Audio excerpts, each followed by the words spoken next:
없는 것을 도와주소서라는 제목으로 여러분과 같이 오늘 말씀의 은혜를 같이 나누고자 합니다. 여러분, 믿음이 무엇입니까? 믿음이 무엇일까요? 이렇게 누군가가 질문할 때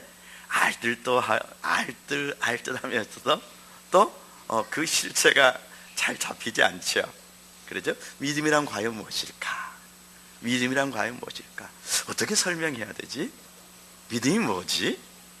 그 실체를 이렇게 정확하게 알기가 참 어렵습니다.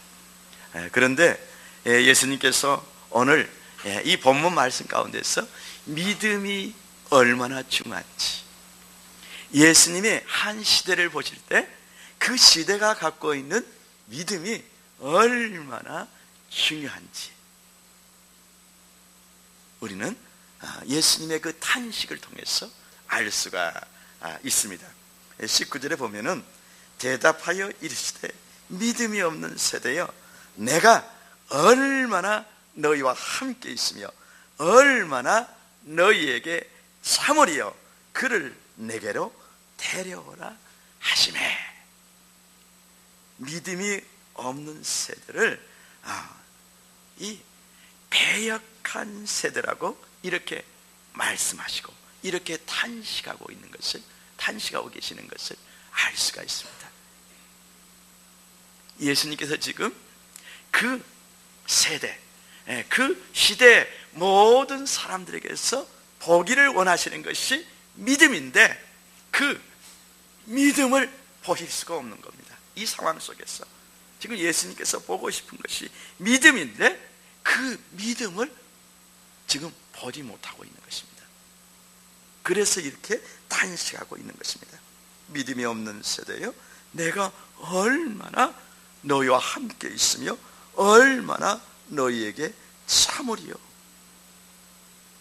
예수님께서는 이제 십자가를 지시고 십자가에서 죽으시고 부활하시지만은 이제 승천하셔서 본래의 예수님의 자리, 하나님의 권능의 그 우편, 그 만유의 주 되신 그 자리로 올라가셔야 됩니다.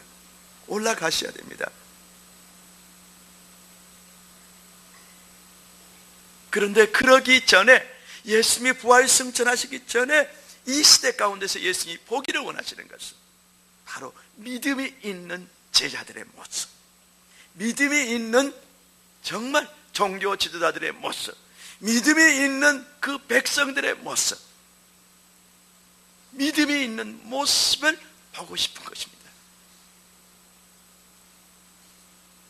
그런데 믿음을 볼 수 없어서 탄식하시는 그 예수님의 마음을 우리는 오늘 말씀을 통해서 알 수가 있는 것입니다. 그 상황은 우리가 너무도 잘 압니다. 예수님께서 변화산이라는, 우리가 흔히 변화산이라고 부르죠. 예수님이 세 사람의 이 제자만 데리고 올라가셔서 제자들에게 변화된 예수님의 그 부활 영광으로 변화된 그 변화된 모습을 이제 제자들에게 나타내시죠. 그리고 그 은혜를 세 명의 제자들만이 누리게 됩니다. 그리고 아주 멋진 시간을 보내고 나옵니다. 아주 멋진 시간. 베드로가 자신도 모르게 황홀해가지고, 예수님, 이곳에다가 이 초가집 세 채를 짓고 우리가 여기서 살았으면 좋겠습니다. 저 산 밑에는 내려가지 말고 그냥 여기서만 살았으면 좋겠습니다. 우리가 간혹 수양에 가가지고 은혜를 받으면 그냥 수양의 속에만 있고 싶습니다. 우리의 이 생활 터전으로는 내려오기 싫습니다. 그런 것처럼 이 제자들이 이 변화산에 올라가지고 예수님과 가지고 황홀한 시간을 보내고 나서는 산 밑으로 안 내려오고 싶었습니다. 그냥 그 시간을 영원히 그 산 위에서 누리고 싶었습니다. 그 시간이 너무도 좋았기 때문에.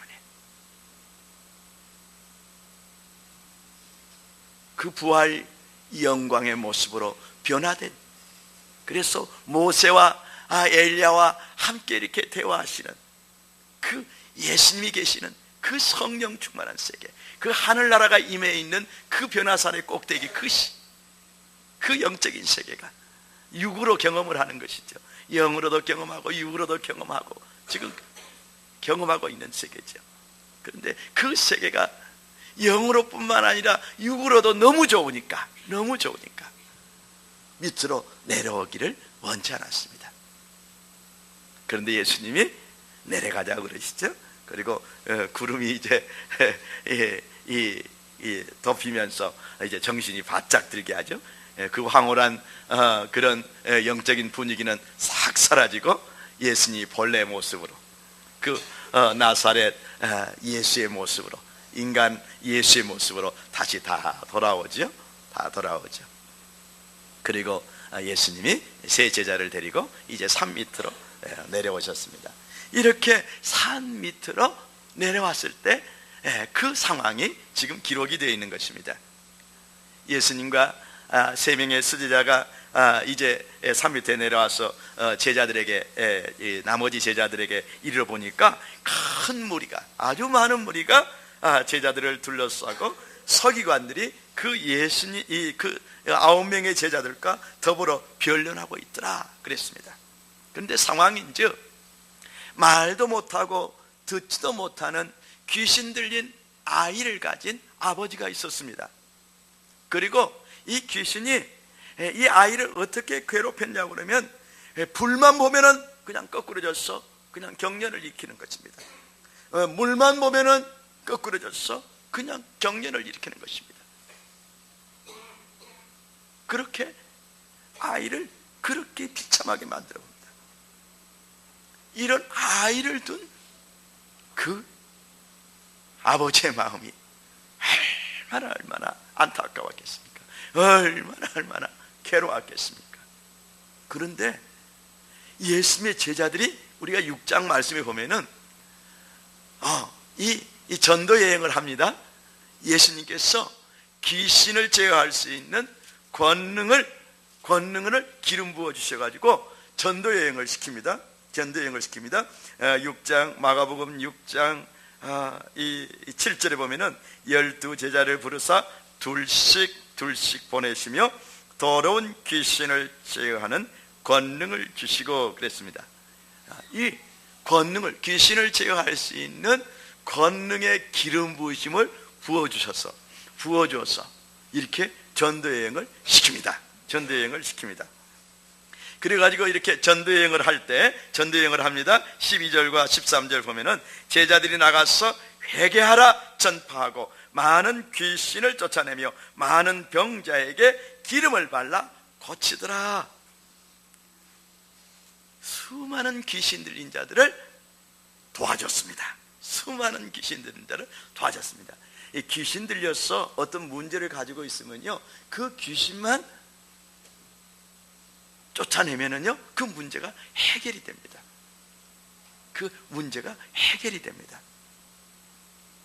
제가 경험한 치유 경험은 이 어깨에 의학적으로는 50경, 흔히 말하면 이렇게도 안 들어가고 이렇게도 안 들어가고 굳어 있어. 여기가 딱 굳어가지고 전혀 못 움직이는 거예요. 통증이 엄청 심합니다. 이런 분이 계셨습니다. 전주 분인데 그런 분이 계셨어요. 그런 분이 우리 수양회에 참석하셨습니다. 그런데 그분이 전주 지역에서 하여튼 용하다는 병원은 다 다니면서 이걸 치료하려고 했습니다. 그래서 별의별 치료를 다 받았습니다. 최종적으로는 뼈주사라는 그 뼈주사도 맞고 치료를 했습니다. 그런데도 전혀 안 움직입니다. 통증이 너무 심할 때는 잠을 못 잡니다. 애려서 여기가 딱 굳어 있으니까 조그마한 찬바람을 쐬면 막 통증이, 막 살이 에이는 통증이 오죠. 그러니까 그렇게 괴로워하고 있는 그런 분이 계셨어요. 그런데 우리 수양회 때 통상적으로 그 치유의 기름 부으심의 밤을 갔는데 그 시간에 우리 예언사역자와 같이 제가 이렇게 사역을 하는데, 하나님께서 기도하는 중에 우리 예언사역자에게 딱 보여주시는 겁니다. 지금 이 어깨의 상황을, 영적인 상황을 딱 보여주세요. 보여주시는데 가위 하나가 보이는 겁니다. 가위가 하나가 보이고, 뼈가, 여기 뼈가 어쩝니까? 이렇게 직각으로 이렇게 딱 있잖아요. 이 뼈가 이렇게 여기 있고, 여기 뼈가 이렇게 해서 마치 직각으로 이렇게 딱 돼 있잖아요. 직각으로 돼 있는 그 뼈가 보이고, 그 뼈를 가위가 계속 이렇게 깎고 있는 거예요. 가위가 꼭 무엇인가를 자르는 것처럼 그렇게 하고 있는 거예요. 하고 있는 거예요. 그 모습을 이렇게 보여주는 거예요.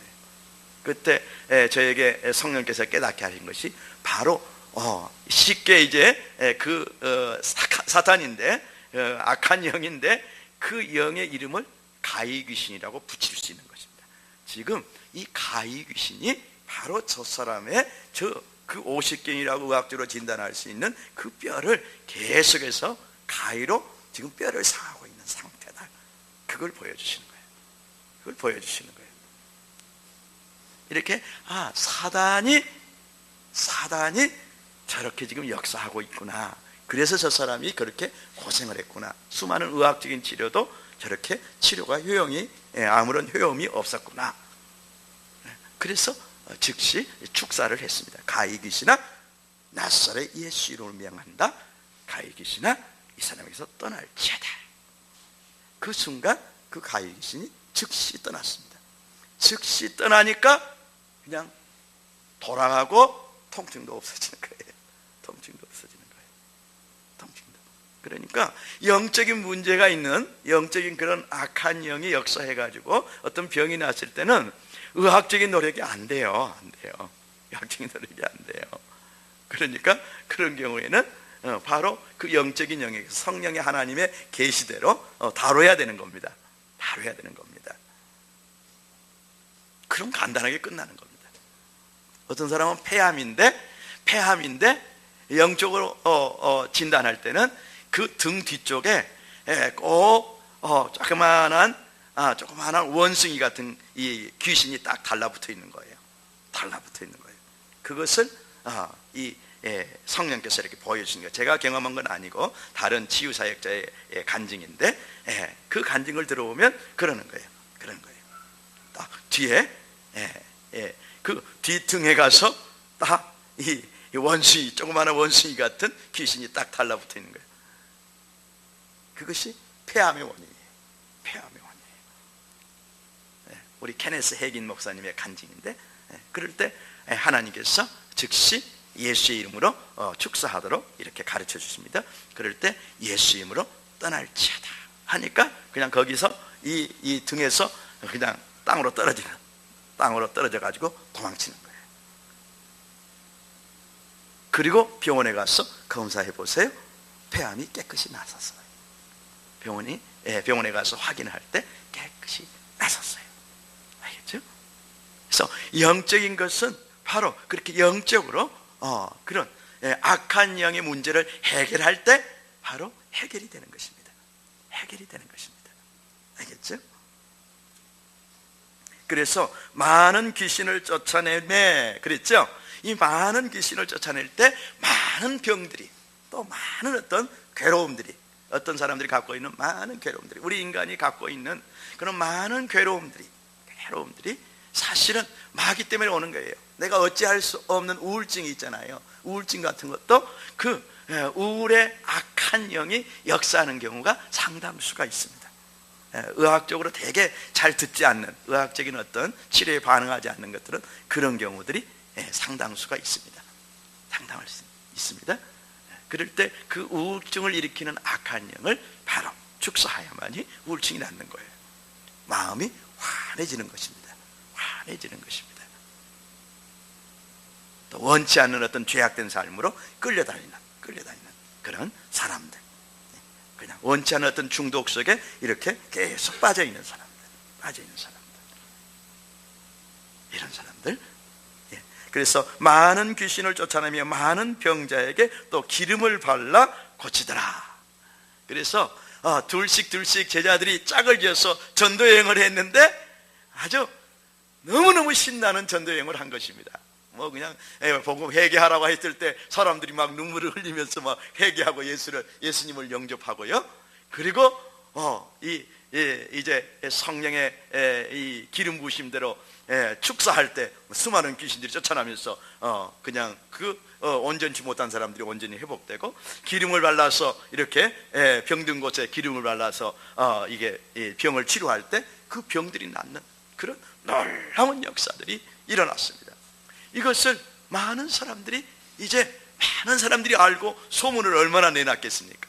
헤롯이라는 당시 그 왕이 제자들의 이런 사역을 보고, 제자들을 통해서 이런 기적이 일어난 것을 보고 세례 요한이 살아났다 하고 벌벌벌 떠는 시대. 세례 요한이 살아났다. 세례 요한은 의인이었거든요. 하나님의 의로운 선지자였거든요. 그런데 헤롯 왕이 헤롯 왕을 세례 요한을 감옥에 가둬뒀다가 목을 베었거든요. 그런데 자신이 목 베어 죽인 그 세례 요한이 다시 살아났다. 그러니 얼마나 그 왕의 자리가 불안하고 그 왕이 얼마나 두려워했겠습니까? 그리고 이 제자들을 향한 사역이 얼마나 광범위하게 굉장한 어떤, 정말 예를 들면은 이 매스컴에서 아주 그냥 한 뉴스야, 일면 뉴스로 다룰 수밖에 없을 정도로 굉장한 뉴스감으로 그 유대 사회에 소문이 번진 것입니다. 그러니까 이 사람이 들었겠습니까? 안 들었겠습니까? 그래서 이 귀신 들려서 말도 못하고 듣지도 못하고 그냥 이렇게 경련을 일으키는 아이를 준 이 아버지도 이 소식을 듣고, 예수 선생님께 이 아이를 데리고 가면은 낫겠다. 그 예수 선생님의 제자들에게 내 아이들을 데리고 가면은 낫을 수 있겠다. 이렇게 해서 데리고 온 것입니다. 데리고 왔는데 제자들이 그래서 끙끙거리면서 이제 귀신을 쫓아내는 겁니다. 귀신을 쫓아내려고 아주 땀을 뻘뻘 흘리면서 아마 노력들을 했을 것입니다.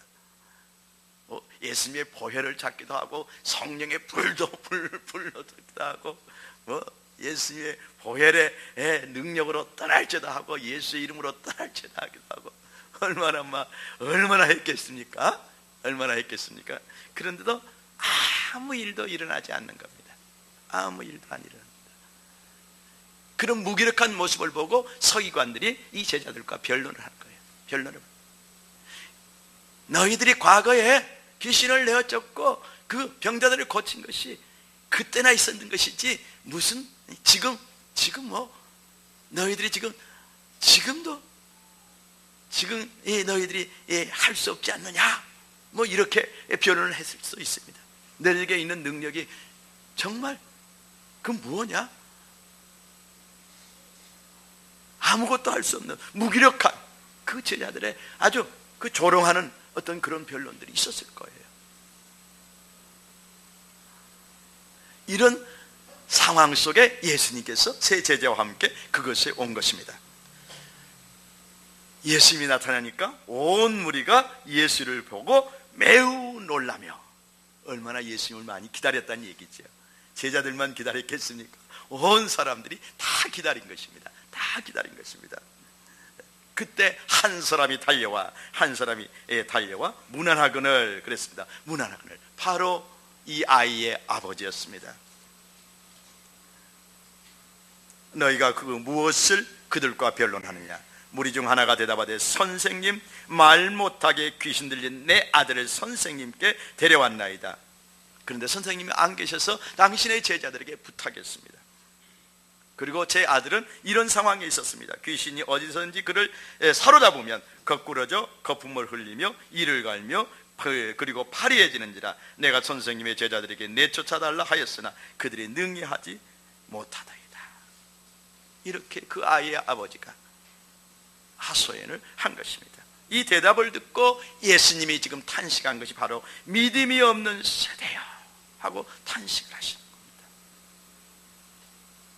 그 아이의 형편 앞에서 아무것도 할 수 없는, 어떤 도움도 줄 수 없는 그 시대의 모습들, 그 시대의 모습들, 이 귀신 들려서 이렇게 괴로움을 당하고 있는 이 아이에게 아무런 손도 쓸 수 없는 그런 무기력한 그 모습, 그 모습을 예수님은 그 원인을 어디서 찾습니까? 용한 의사가 없는 데 찾았습니까? 과학이 발달되지 않는 데서 찾았을까요? 의학이 발달되지 않아서 그 원인을 거기서 찾았을까요? 믿음이 없는데 원인이 있는 것을 찾으신 것입니다. 믿음이 없는데. 우리가 그래서 오늘 말씀을 통해서 믿음이란 무엇인가, 여러분들이 이 말씀을 이제까지 여러분들이 많이 들었지만은 지금까지 들은 거 다 잊어버리세요. 오늘 여러분들이 알고 있는 그 내용을 제가 얘기하고자 하는 것이 아닙니다. 오늘 이 아이의 아버지와 예수님의 대화 속에서 우리가 배워야 될 것이 있습니다. 믿음이 과연 무엇인가? 믿음이 과연 무엇인가? 능치 못함이 없는 믿음의 세계가 과연 무엇인가? 그 세계가 무엇인가? 이 시대에도 얼마나 많은 문제가 있습니까? 얼마나 많은, 이 시대도 문제가 있습니까? 우리 자신들에게도 얼마나 많은 문제들이 있습니까? 그리고 그 문제 앞에서 무력감을, 아무것도 할 수 없는 그런 무력감을 우리 스스로가 얼마나 많이 느끼고 있습니까? 이러한 우리의 모습을 보면서 주님께서 뭐라고 말씀하실까요? 똑같이 말씀하시는 겁니다. 믿음이 없는 세대야, 이렇게 말씀하실 겁니다. 그리고 지금 이 말씀은 우리에게 믿음의 세계로 지금 우리를 인도해 주시는 말씀이에요. 지금 이 아이의 아버지를 능치 못함이 없는 믿음의 세계로 지금 예수님께서 데리고 가시는 겁니다. 데리고 가시는 거예요. 우리도 한번 따라가 보게요. 예수님이 이 아이의 아버지를 데리고 가시는 그 믿음의 세계로 한번 우리가 성령님을 의지해서 한번 따라가 볼게요. 말씀과 성령님을 통해서 우리가 한번 따라가 볼게요.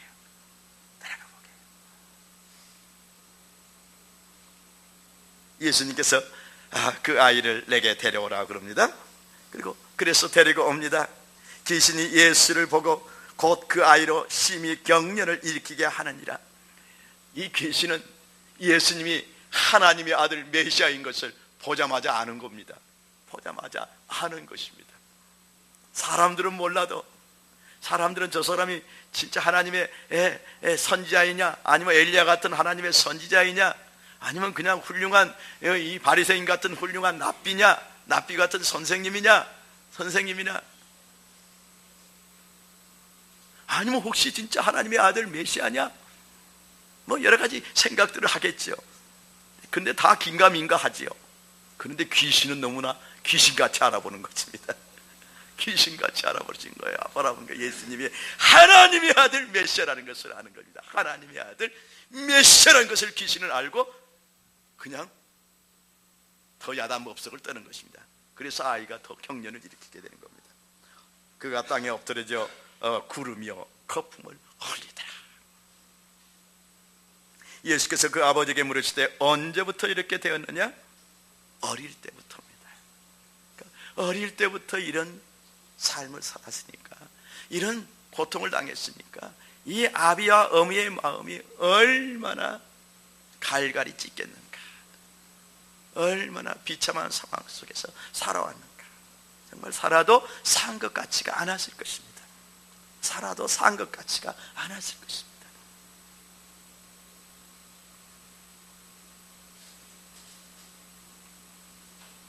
정말 요즘도 마찬가지입니다. 이런 어려움을 갖고 있는 자녀를 둔 부모들의 그 모습을 볼 때, 그 부모들을 보면 어떻게 위로해야 될지 모를 정도로 그런 아픔과 고통을 많이 갖고 있습니다.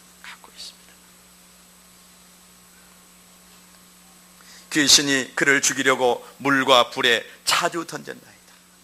이 귀신 들린 것을, 이것이 어떤 의학적인 문제, 이 신체적인 어떤 문제가 아니라 귀신 때문에 그런 것을 이 사람들도 상식적인 선에서도 이성적인 판단으로도 알 수 있을 정도로 귀신이 그렇게 확실하게 하는 것입니다. 확실하게 그렇게 역사를 하는 것입니다. 그러나 무엇을 할 수 있거든 우리를 불쌍히 여기사 도와주시옵소서. 그러나 무엇을 할 수 있거든 이 아이를 위해서 선생님, 당신이 뭔가 좀 할 수 있으면, 조금이라도 뭔가 할 수 있으면 도와주세요. 불쌍히 여겨서 도와주십시오. 이때 예수님이 뭐라고 대답하십니까? 할 수 있거든이 무슨 말이냐?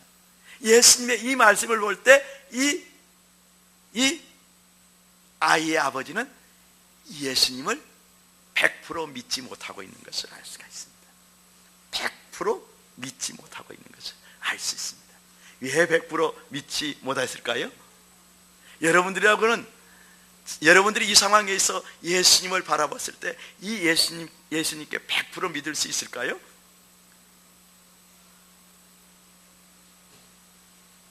지금 이 아버지 앞에 있는 이 예수님은 인간 예수예요. 100% 인간 예수예요. 우리는 우리 죄 때문에 죽으시고 부활하셔서 영이신 예수님을 지금 만나고 있잖아요. 그렇잖아요. 그러니까 100% 구세주라고 우리가 믿습니다. 그리고 100% 전능하신 하나님이라고 우리가 믿을 수 있습니다. 더 쉽게 믿을 수 있습니다. 그러나 인간이신 예수, 인간으로 오신 그 예수, 성육신 하셔서 나와 똑같은 인간이신 예수를 바라볼 때 그런 믿음을 과연 가질 수 있겠나? 쉽지 않습니다. 쉽지 않는 겁니다. 쉽지 않는 것입니다.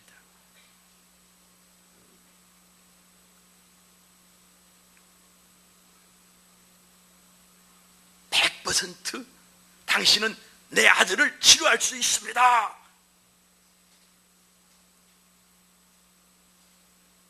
이렇게 고백할 수가 없는 것입니다.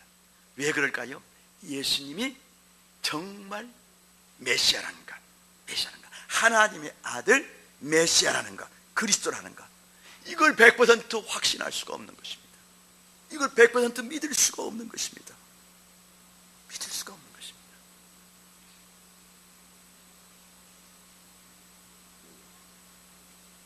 우리가 요한복음에 보면은 요한 사도가 예수님을 하나님의 품에 있는 그 독생자가 나타난 신분이다 이렇게 확 믿잖아요. 그렇잖아요.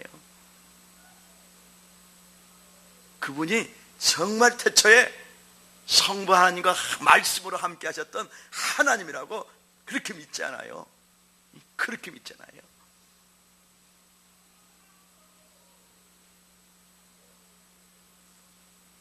그분이, 그 하나님이 메시아로 이 땅에 오신 분이 바로 나사렛 예수라고 그렇게 믿잖아요. 그런데 그런 믿음이 그렇게 쉽게 믿어질 수 있을까요? 이 아버지 입장에서 생각해 볼 때, 이 아버지 입장에 서 볼 때 100% 그런 확신을 갖기가 어렵습니다. 알았습니다. 그래서 예수님께서 뭐라고 하십니까? 할 수 있거든이 무슨 말이냐? 그 아이의 아버지에게 100%를 믿으라. 내가 전능한 메시아인 것을 믿으라. 내가 그리스도인 것을 믿으라. 내가 좋은 납비가 아니라, 그냥 선지자가 아니라 메시아인 것을 믿으라. 하나님의 아들 메시아인 것을 100% 믿으라. 할 수 있거든요. 무슨 말이냐? 믿는 자에게는 능치 못할 일이 없다. 이 말씀 속에는 나에게는 문제가 없다는 얘기예요. 예수님에게는 문제가 없다는 얘기예요. 90%만 믿지 말고 100%를 믿어라. 100%를 믿어라. 100% 너의 주인인 것을 믿어라. 너의 생명의 주관자인 것을 믿어라. 너의 생사 화복을 주관하시는 하나님인 것을 믿으라. 너의 구원자인 것을 믿으라. 너의 주인 것을 믿어라. 그러면 능치무담이 없다. 이렇게 지금 예수님께서 말씀하시는 겁니다. 이럴 때 예수님 안에 있는 그 믿음의 기름 부으심이 그 아비에게 역사하기 시작합니다. 역사하기 시작합니다. 그 아비 안에, 아비 속에, 이제 속에도 예수님에게 기름 부어진 그 믿음의 기름 부으심이 그 아비에게 역사하기 시작합니다. 이때 이 아비가 뭐라고 외칩니까? 그 아이의 아버지가 소리질러 이르되 내가 믿나이다, 이렇게 외칩니다. 이 믿나이다 속은 내가 나의 주님으로 믿나이다, 이 고백입니다. 언어적인 것을 살펴보면 그렇습니다. 이제 선생님이 아닙니다. 내가 나의 주님으로 믿습니다. 전능하신 하나님으로 믿습니다. 이 믿음의 고백으로 지금 돌아간 거예요. 그렇게 바뀐 거예요. 바뀐 것입니다. 바뀐 것입니다.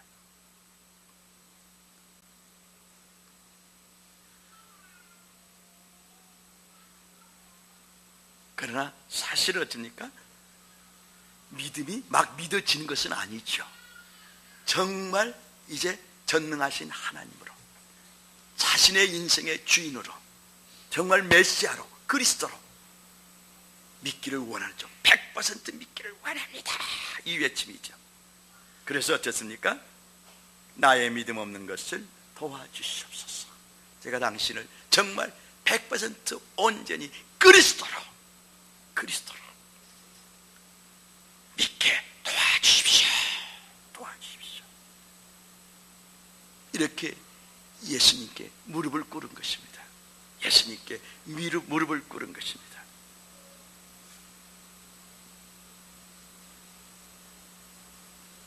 사랑하는 여러분, 믿음이란 무엇일까요? 예수님이 여러분의 구세주인 것을 믿죠? 예수님이 태초에 하나님과 같이 계셔서 천지를 창조하신 창조주 하나님인 것을 믿죠? 예수님이 우리를 위해서 죽으시고 부활하셔서 지금 하나님의 권능의 우편 보좌에 좌정하신 것도 믿죠? 그 예수님께서 보혜사 성령님을 아버지 하나님께 받으셔서 우리에게 보내주신 것도 믿죠? 믿죠? 보혜사 성령님이 지금 우리 가운데 함께 하신 거 믿죠? 예수님께서 그 보혜사 성령님의 권능을 가지고 여러분의 문제를 해결하실 것도 믿죠? 예, 여러분들의 지금 제가 질문한 것에 믿는다고 고백할 때 여러분들 너무나 훌륭한 고백입니다. 그러나 때로는 우리가 이렇게 고백하는데, 이성적인 영역에서 우리가 이렇게 고백하는데, 때로는요,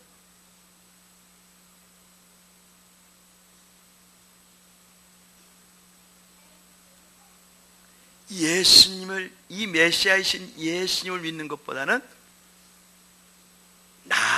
여전히 나를 의지하고 있을 때가 많습니다.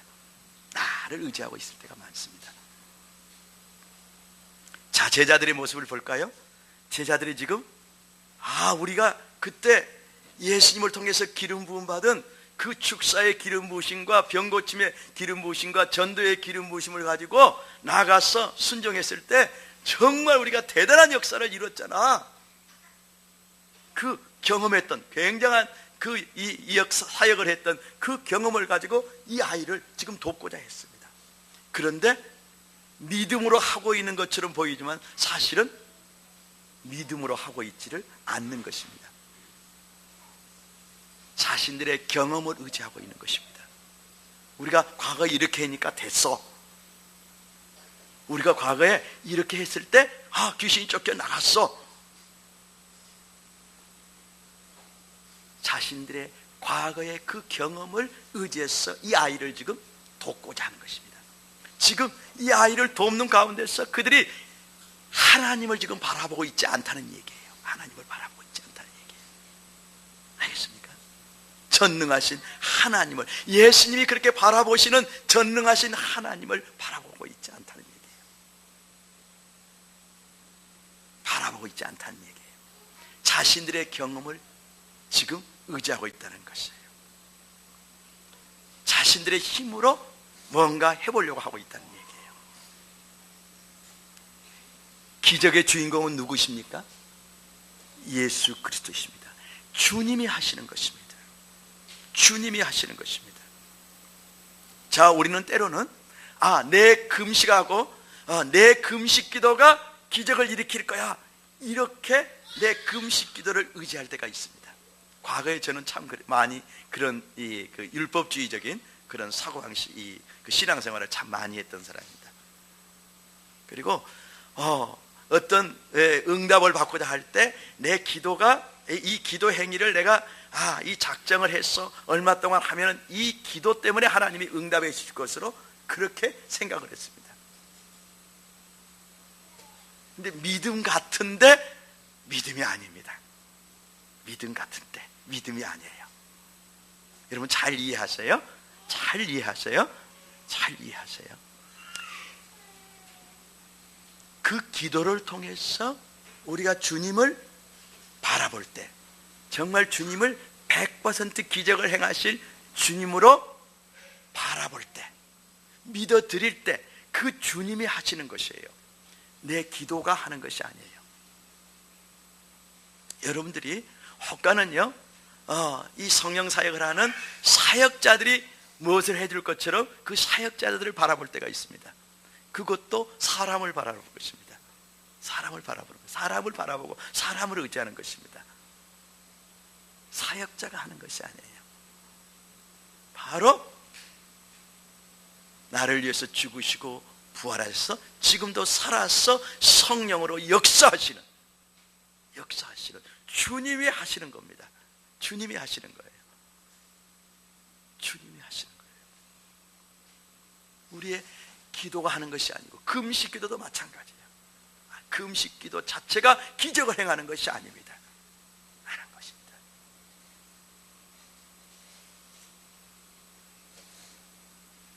자, 오늘 여러분 중에 이런 경험을 했을 수가 있는 분이 있습니다. 오늘 하나님 앞에 쓰기에는 떳떳지 못한 생각을 했거나 떳떳지 못한 행동을 했습니다. 그럴 때 이 수예배에 나오는 것이 굉장히 부담스러울 수 있습니다. 굉장히 부담스러울 수 있습니다. 내가 떳떳지 못하네, 내 생각이 바르지 못했네, 내 행위가 바르지 못했네. 그러면서 예배에 나오는 것이 은혜가 되지 못하고 뭔가 힘을 빠지게 만들고 뭔가 부담스럽게 만들 수가 있죠. 자, 그런 것이 어디서 올까요? 바로 내 행위를 가지고 하나님 앞에 나오는 것이에요. 내 행위를 가지고 하나님 앞에 나오는 것이에요. 내 오늘 하루 동안 하나님 앞에서 어떤 죄악된 생각도 안 하고 어떤 죄악된 행위도 안 하고 정말 의로운 모습으로 살았어. 의로운 모습, 의로운 행위를 가지고 떳떳하다고 지금 하나님 앞에 나올 수가 있는 것입니다. 그런데 이것은 설사 그렇게 해가지고 떳떳하다고 나왔다 할지라도 그것은 내 행위를 지금 가지고 나온 것이지 믿음으로 나오는 것이 아닙니다. 또 그렇지 못해서 내 양심에 가책이 되면서 힘이 쭉 빠진 모습으로 오늘 밤에 은혜는 다 떠났네 하고 이렇게 앉아있다 그러면 그것도 또 행위를 가지고 나오는 것입니다. 무슨 말인지 알겠습니까? 우리가 이것을 잘 좀 분별했으면 좋겠어요.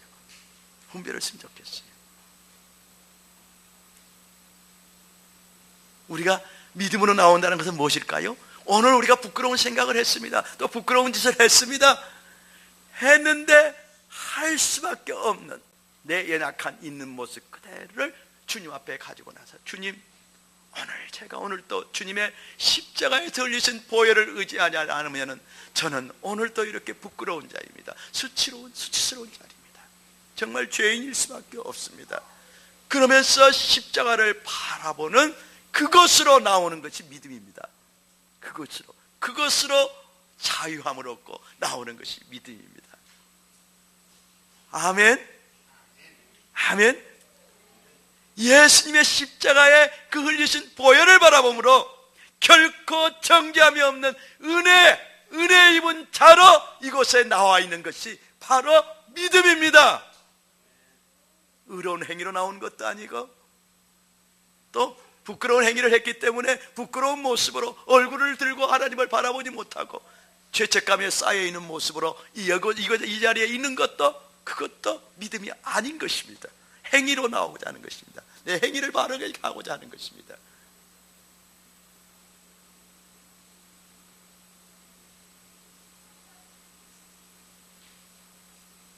예수님께서 지금 이 아비에게 지금 원하는 것이 무엇일까요? 할 수 있거든요. 무슨 말이냐? 믿는 자에게는 능치 못함이 없다. 내가 너의 아들을 고칠 것을 100% 믿으면 내가 능치 못함이 없다. 나는 너의 아들을 돕는데 조금도 부족함이 없다. 이렇게 선포하시고 100% 믿음을 요구하시는 겁니다. 상황을 볼 때 진짜 제자들도 못 고치는데 저 선생님이 고치실 수 있을까? 도와줄 수 있을까? 반신반의가 생길 수 있습니다.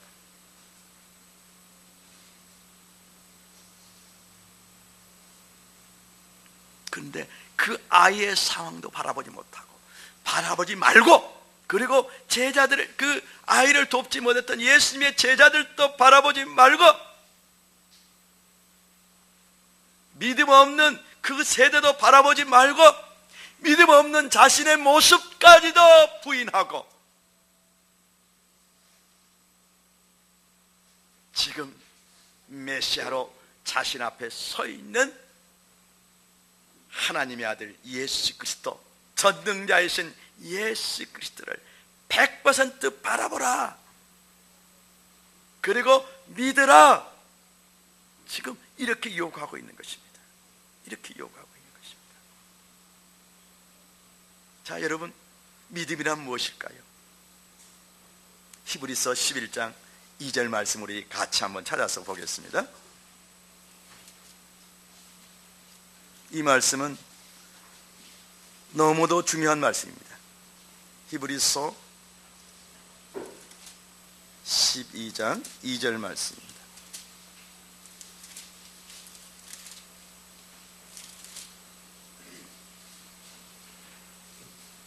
같이 읽겠습니다. 시작. 믿음의 주요 또 온전하게 하시는 이인 예수를 바라보자. 그는 그 앞에 있는 기쁨을 위하여 십자가를 참으사 부끄러움을 깨치 아니하시더니 하나님 보좌 우편에 앉으셨느니라. 하나님 보좌 우편에 우리를 위해서 부끄러운 십자가를 지시고 이제 어쩝니까? 부활하셔서 하나님 보좌 우편에 좌정하신 그 예수를 믿음의 주로, 내 믿음을 온전케 하시는 예수로 바라보자. 지금 히브리서 저자가 이렇게 권면하고 있는 것입니다. 권면하고 있는 것입니다.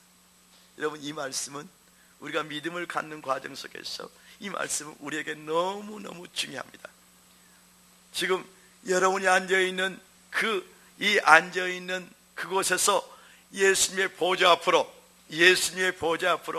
이 말씀을 여러분들이 잘 이해하고 정말 성령께서 도와주시면 여러분 앞에서 이제 그 하늘 보좌로 향하여 믿음의 기둥이 세워지는 것을 여러분들이 볼 수가 있습니다. 믿음의 기둥이 세워지는 것을 볼 수 있습니다. 믿음의 기둥이 세워지게 하는 말씀입니다. 이 말씀이.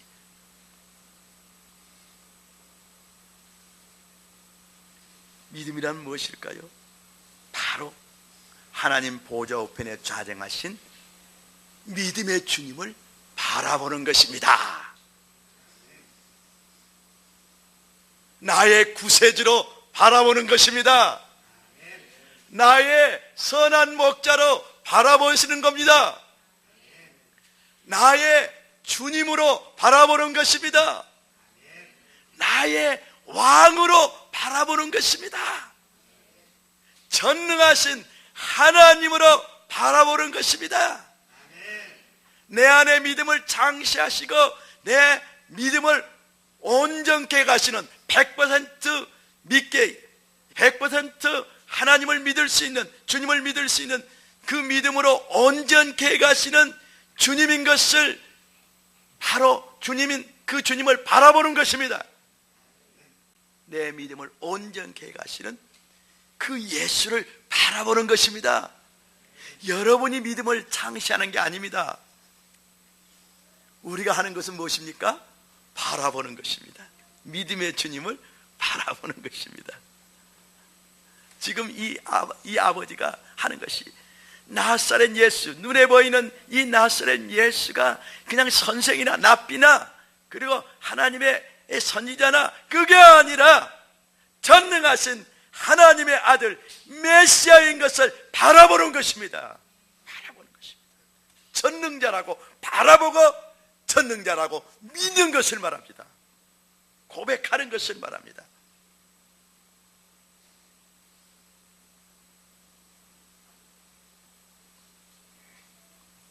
믿음의 주님을 바라보는 것이다. 아멘. 제가 오래전에 우리 교회 성령시대가 열릴 때 2007년도였던 것 같은데 우리 경주 성교계 우리 박광림 목사님이 우리 집회를 인도해 주셨습니다. 그때 우리 부산에 우리 한 형제, 다중인격 장애를 가진 한 형제가 참여를 했습니다. 참석을 했습니다. 그 형제가 정신과 약을 안 가지고 수양회를 온 겁니다. 수양회를 안 가지고. 그래가지고 수양회 내내 약을 안 먹어버렸어요. 약을 안 먹어버렸어요. 그런데 끝날 시간까지는 괜찮았는데 이제 모든 프로그램이 끝났을 때, 그리고 우리 박광준 목사님은 이제 이 경주로 다시 가셔버렸어요. 이제 출발하셔버렸어요. 그런데 그때부터 이제 증상이 막 나타나기 시작하는 겁니다. 막 안절부절하면서 그냥 계속해서 이제 말이 튀어나오는 겁니다. 제어할 수 없는 말이 막 흉설수술하는 말이 막 튀어나오는 겁니다. 그냥 사람들이 볼 때는 미쳤다고 그러죠. 저 형제 미친 형제다고 그러죠.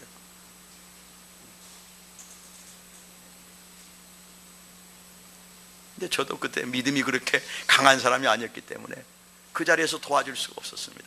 도와줄 수가 없고 이제 부산 우리 형제 우리 부산 목사님에게 맡겨주고 하여튼 빨리 가서 뭐 약을 먹이는 수밖에 없으니까 데리고 가라고 이렇게 이제 이 부산 식구들이 출발하도록 이렇게 했는데 출발시켜 놓고 저는 이제 제 집으로 돌아와서 이 서재에 앉았는데 도저히 그대로 앉아 있을 수가 없었어요. 도저히 걱정이 계속 되는 것 같아요. 걱정이 되고 부산에 도착할 때까지 계속 이 형제로 인해서 시달린 우리 형제자매들의 모습을 보니까 도저히 가만히 있을 수가 없었습니다. 또 거기 가서 이 형제가 이렇게 가서 또 빤한 일이 이제 정신과 병원에 또 입원을 할 수밖에 없는 상황이 될 수밖에 없는데 다시 입원을 또 한다는 것도 또 정말 그 목자 심정에 감당하기 어려운 일이었습니다. 그러나 그런 일이 벌어질 수밖에 없었습니다. 그래서 그런 심정을 가지고 제가 무릎을 꿇고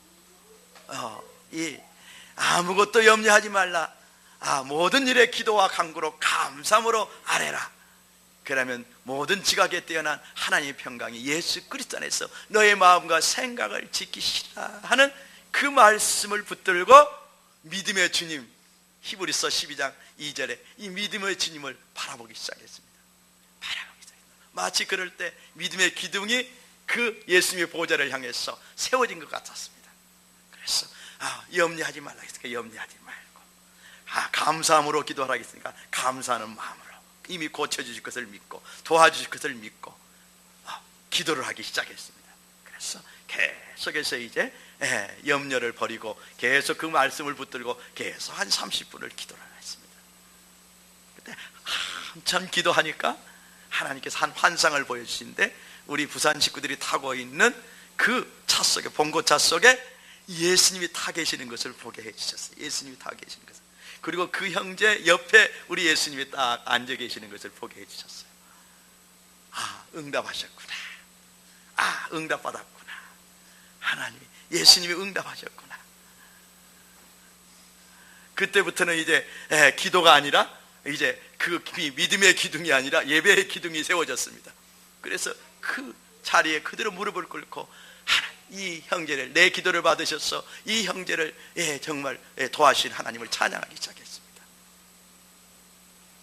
그리고 나서 전화를 했는데, 역시 성령, 이 예수님께서 역사를 하셔가지고 그렇게 막 떠들면서 그냥 했던 그 형제가 아주 잠잠해졌습니다.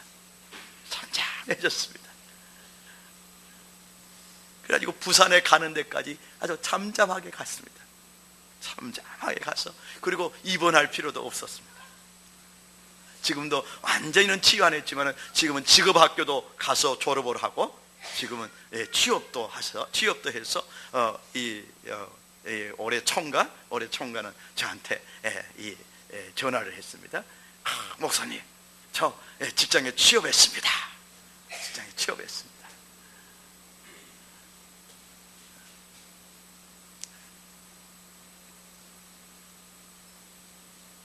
그때 제가 하는 것은 바로 하나님 보좌 우편에 자정하신 그 믿음의 주님을 바라보면서 말씀대로 믿고 계속 기도하는 것이었습니다.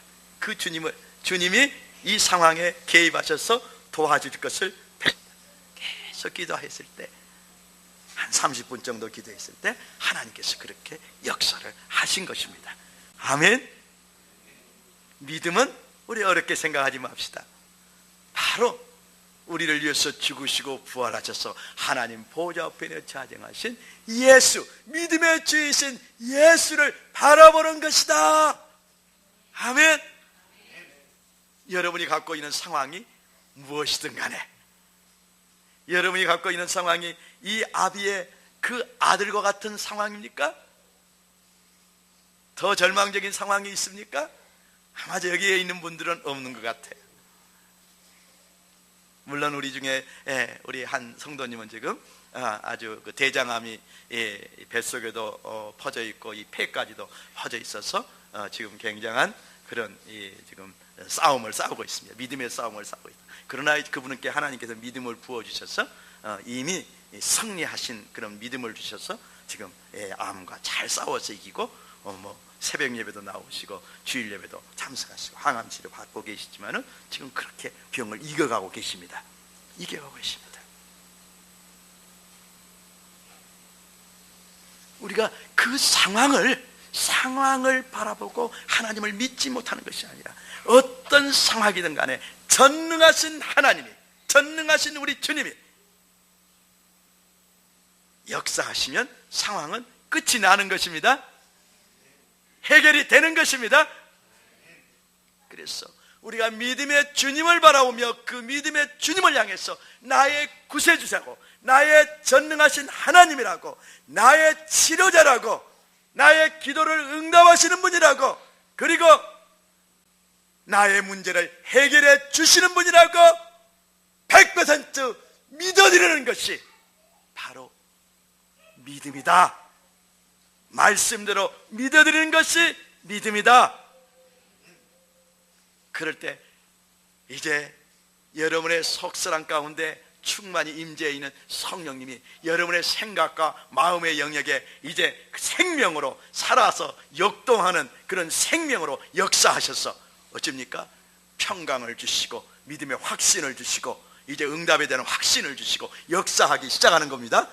아멘. 또 이 집회 중에 임재해 계신 성령님이 여러분 가운데 정말 역동적으로 역사하기 시작하는 겁니다. 아멘. 주님을 바라볼 때, 전능하신 주님을 100% 믿으면서 바라볼 때 이제 성령의 역사가 여러분 가운데 일어나기 시작하는 것입니다. 이것을 여러분들이 잘 구별하기 바랍니다. 어떤 분들은요, 기도를 열심히 하는데 자기 생각을 붙들고 기도하고 있어요. 자기 생각을. 방언도 열심히 하는데 그 방언 속에서 이 믿음의 주님을 바라보고 믿어드리고 성령님이 역사하도록 이렇게 마음문을 열어드리고 정말 그 성령에게 자연스럽게 맡겨드리면서 이 기도를 해야 되는데 그냥 자기식의 방언 기도만 막 하고 있어요. 주야 이렇게 역사해 주십시오, 이렇게 역사해 주십시오. 이렇게 마음의 초점이 그냥 자기 문제에 받을 이 문제 지금 상황에 초점이 맞춰져 있고 또 자기 나름대로 어떤 방법에 이렇게 묶여 있는 것이에요. 그렇게 해서는 성령이 자연스럽게 역사하는 것을 우리가 경험할 수 없는 것입니다.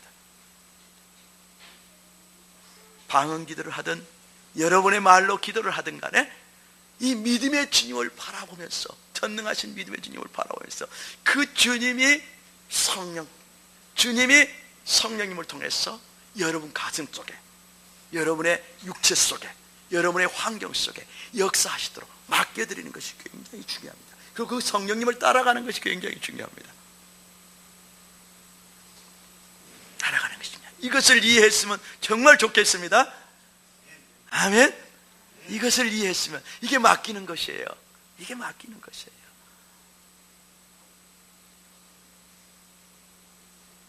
지난 금요일 우리 한 형제 속에 하나님 성령께서 정말 아름다운 역사를 이루는 것을 경험했는데 마음문을 열고 성령님을 따라가니까 성령님께서 그렇게 아름다운 역사를 이루시는 거예요.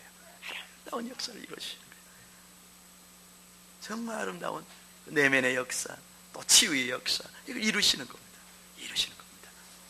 자, 믿음을 어렵게 생각하지 맙시다. 오늘 이 아버지에게 예수님께서 지금 어디로 인도해 가십니까? 믿음의 주이신 하나님의 아들 전능하신 예수를 바라보라. 사람으로 바라보지 말고 메시아이신 하나님의 아들 전능자로 바라보라. 바라볼 때 예수님께서 성령을 통해서 믿음의 기름 부심을 부어주신 거, 이 아버지에게 그때 어쩝니까? 자기 아들을 고치실 그 100% 믿음을 예수님께 드릴 수 있었던 것입니다. 그 믿음을 보시고 예수님께서 그 아이를 치료하신 것입니다. 역사하신 것입니다.